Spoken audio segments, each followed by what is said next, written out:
Welcome to Deep River Farm, folks. I appreciate you joining me this evening. Well, I had told you on a previous video we was going to do a little talking about Foxtrot Echo Mike Alpha. If you're not familiar with that terminology, you're a new subscriber to the channel. I'll give you a chance to get you a paper and pencil so you can write the first letter of these crazy words that come from the phonetic alphabet so that you can understand what we're talking about. But that's what we're using.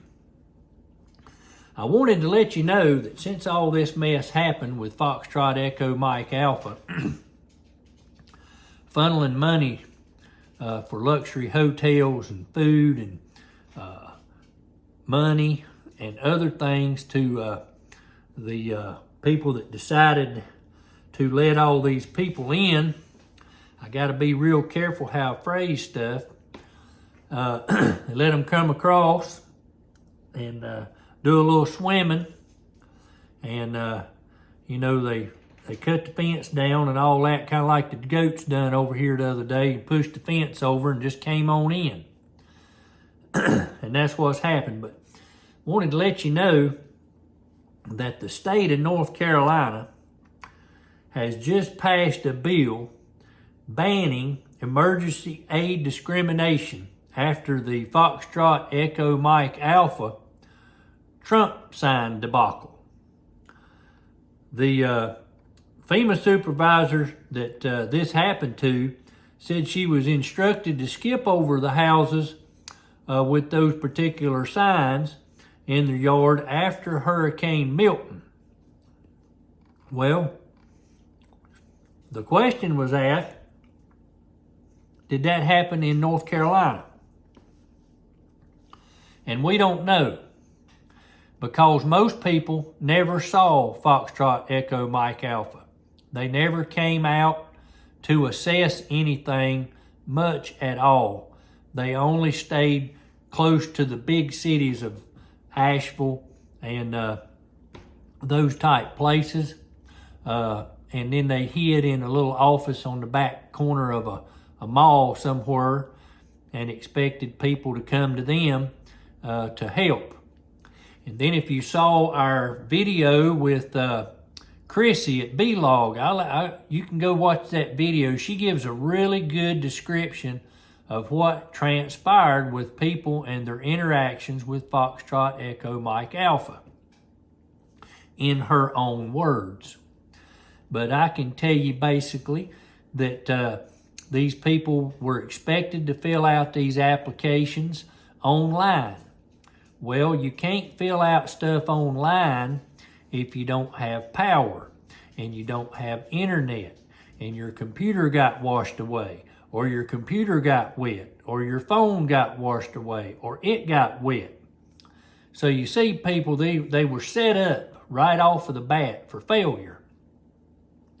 And then those that were able to go and find these people that hid while they're getting paid taxpayer money to help people, they were required to provide proof of residency. In other words, they had to prove where they lived by producing a piece of mail with a mailing address on it.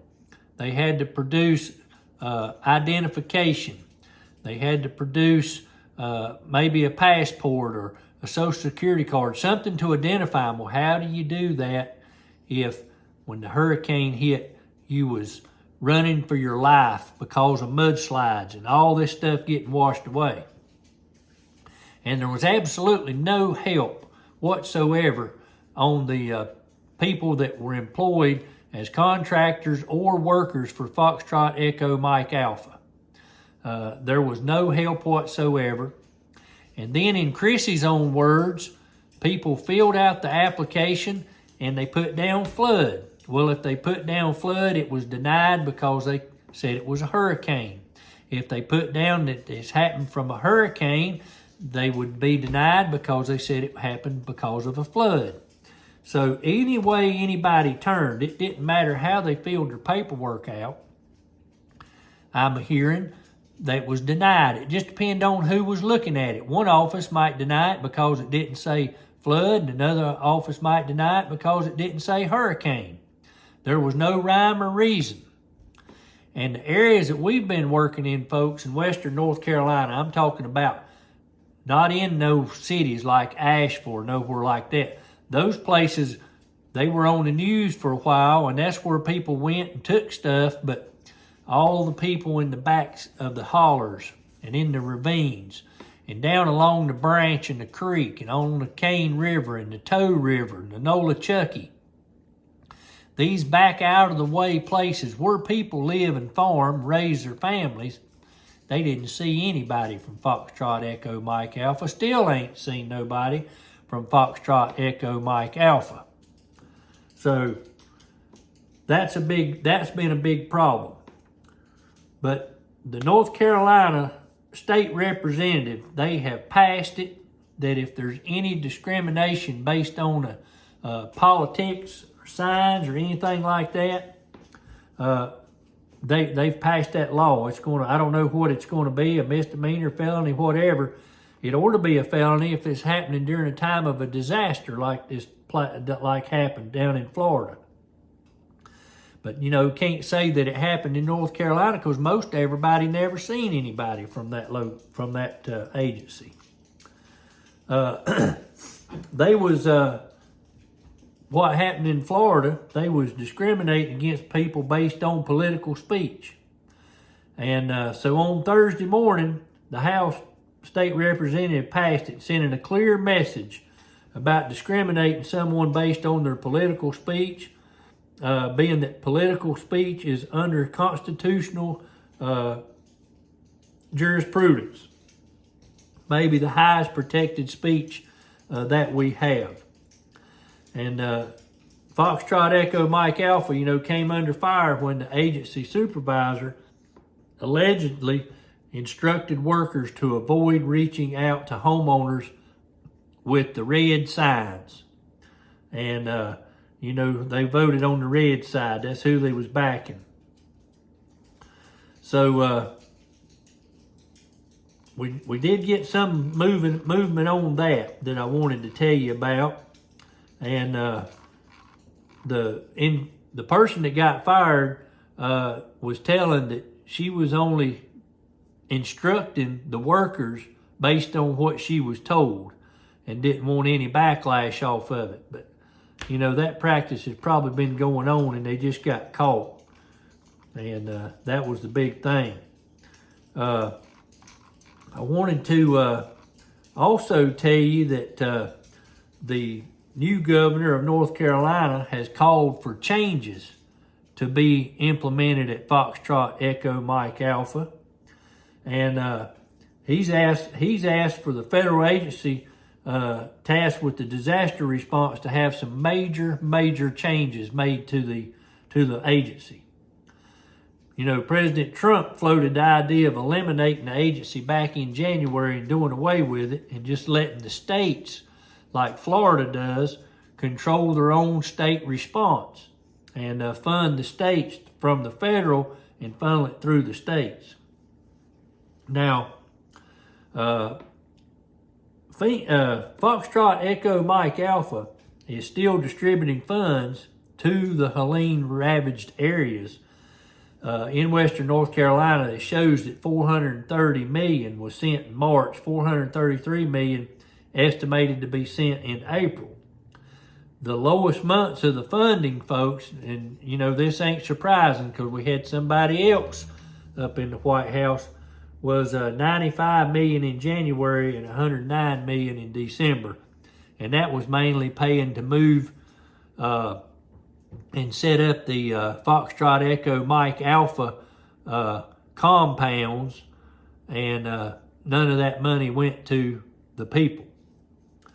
So there is money coming in up there to the area, but right now it's going to fix the roads and the bridges. There's also been a aid bill that will enable folks that have private bridges and things that have more than one home that needs access to be able to get a bridge put in with funding available. to allow for emergency equipment to get in there. So if, 3 or 4 people live on a dirt road and there was a bridge across the creek or the river and that bridge is gone, they're going to fix that bridge for these folks because you can't get emergency equipment back up into those areas to serve those people. And if you're paying taxes, you have to be able to have emergency services come to you because part of your tax money goes for that benefit. So they have to provide you with that. So I just wanted to let you folks know about that and let you know what North Carolina was doing, and which is a big plus. I'm just tickled to death with that. We're going to also have a report on our next video, or maybe the one after, a situation where most of you have probably never heard of it. I'll go ahead and tell you what the name of it is. If you want to do some research on it, you're going to be kind of amazed, like I was, at what I have found out. And let me see if I can get this right. The North Carolina Office of Recovery and Resilience. This was a bureaucracy that was set up from Governor Roy Cooper back when Hurricane Matthew and Hurricane Florence hit the east coast of North Carolina and destroyed a lot of stuff. And we're going to talk about the North Carolina Office of Recovery and Resilience and give you some facts about that and what's going on with it. So folks, I appreciate you joining me this evening as we've talked a little bit about Foxtrot Echo Mike Alpha. And I hope you, for you new people watching, hit that subscription button and the thumbs up. That gets our algorithm out and gets the video pushed out to more people. And speaking of that, the one we put out here about the sprayings affecting our garden, I want you to know, folks, that thing really took off, and I've been getting information from people from all over the globe talking about how much spraying is going on. I had no idea that people was getting sprayed in New Zealand, Australia, Germany, Spain, Italy, the United Kingdom, Scotland, Ireland, Canada, I knew they were, Brazil, Costa Rica, where else did I see something come in? There was a lot of stuff that was never translated. I didn't even understand where it come from. It was just foreign language typed. I don't even know where it all come from. But this video, that one must have really been shared, and it had like 200 comments on it right off of the bat, which when you comment like that and hit the thumbs up and share it, it immediately goes into an algorithm to be shown to more viewers. And that thing went worldwide, and I was really surprised at the number of people that talked about all the spraying. And a lot of them had give up on gardening because they said over the past 3 years, their plants had come up and then just wilt and die. And they wasn't doing no good, so they wasn't even trying to plant anymore. And then a lot of them was commenting about, they're not seeing, on the last video, talking about they're not seeing frogs, and I hadn't been seeing any mosquitoes if you watched the last video, or bats, just different things that we normally see that we're not seeing now. I went outside just a minute ago, and I was just standing there listening, and I couldn't even hear a bird nowhere. Nothing, just silence. Didn't see any bees, no flies, no mosquitoes, no bugs, no moths, or anything like that. I'm going to turn the carport light on tonight. Fluorescent lights, they really attract bugs, and I'm just going to see what I've got. So folks, I appreciate you your support and watching the channel. It means a lot to me. I try to put good content out so people can learn stuff, whether it's from the gardening or information that would help those in Western North Carolina. If you'll check my post on my homepage here on Deep River Farm, I have been putting some posts out there that might help people. One of them coming to mind is a rental assistance.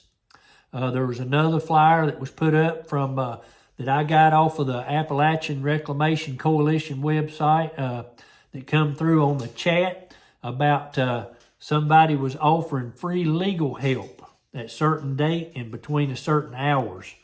And so if you've had a house get hit by a tree and your insurance company's took the money and run and won't call you back, won't give you nothing, won't talk to you or whatever, this might be a way that it could help you by seeking this free legal advice and knowing what to do.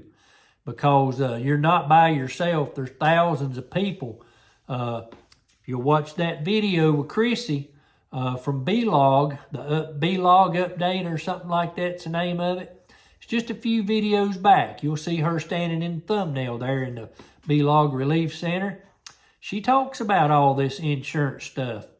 And she also talks about the seed swap they had up there and the needs.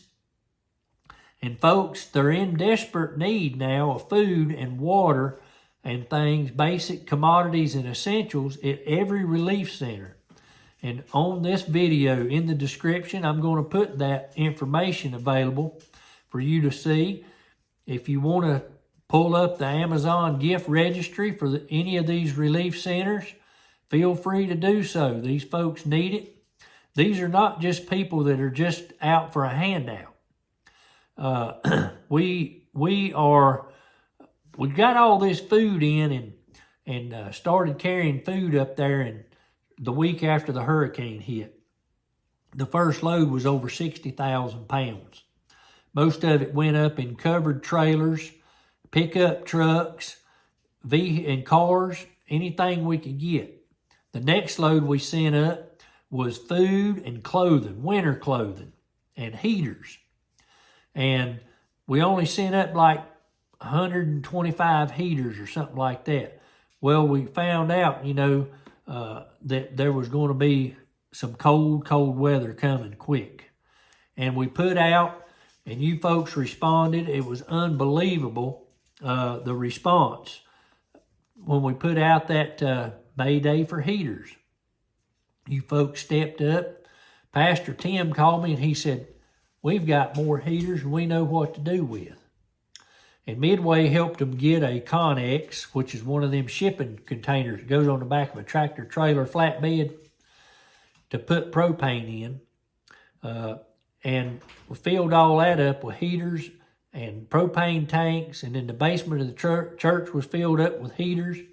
Pastor Tim was getting 17 Amazon trucks a day, folks. That was the only stop. They was coming to the Bethel Wesleyan Church in Flat Rock, loaded totally with stuff for that church, 17 trucks a day average. And we appreciate all this support that you folks have poured into this Operation Mountain Relief to help the folks of Western North Carolina. And people think, well, it's a very slow-moving thing, and it is. And a lot of it's got to do with the terrain and access to get in there. And until the main roads are repaired and the bridges are fixed, they can't even begin to get back into the opposite sides of the river. There's no way to get across there. People are still utilizing footbridges. They're still utilizing cable systems where they've stretched a cable across the river and they've got a basket hanging on a pulley and they're sending it over with supplies, gasoline, whatever. These people are still operating off of generators. A lot of them still have no power. And the power's there, but they can't get it across the river. Or their house has been flooded and they won't give them power because it's not up to code now. And those folks are living in molded houses with mold and mildew growing in them because they've run out of money. The insurance took their money and run, and they ain't helping, they ain't paying, and a lot of them's lost their vehicles. Their vehicles might be stuck on the opposite side of that river, and they can't get the vehicles on the other side. Maybe it's, you know, some cars. There's a lot of people over there that have took their mini excavators, tractors with box blades, and pushed rock into the river and built a roadbed in the water. They call it a ford up there. And that's a place where they've just built a roadbed in the river where it ain't but about, you know, yay deep, where they can drive through there. But a car couldn't do it because it's just too much rock sticking up everywhere. And, you know, you got to have a big Chevrolet or Ford pickup truck or big Dodge Ram to get across it. And possibly four-wheel drive to climb up the steeper bank on the way in and the way out. And I've seen it. A lot of vehicles sitting on the opposite side. They just sitting there. Been sitting there since the hurricane in September 2024. And we're 8 months in just about. So folks, thanks for all you've done. Thanks for all your support. Continue to pray for Western North Carolina. They need all the prayers they can get. A lot of the businesses can't even afford to open back up. They've been pretty much bled dry, trying to make payments on equipment, payments on the buildings. Some of them are in these new designated floodplains. They can't rebuild because they can't get insurance. It's just a bunch of red bureaucracy, red tape, garbage that they're having to go through. And the government, like anything, they move at a snail's pace. But until the infrastructure is ready to support what's going on, they've got to get that fixed. And folks, got a friend of mine too, while I'm thinking of it, has asked if I knew of anybody that had a good guard dog that would work well in an open range situation with chickens.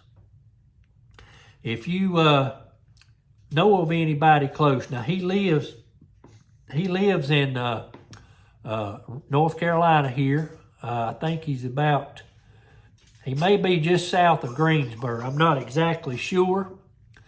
But if you could leave it in the comments, if you know of anywhere in driving range, you know, reasonable driving range, an hour or two from Greensboro, North Carolina, let's put it that way, that somebody might have a good guard dog to guard against predators. He's having a lot of issue with predators getting his chickens, and he's a free-range chicken farmer.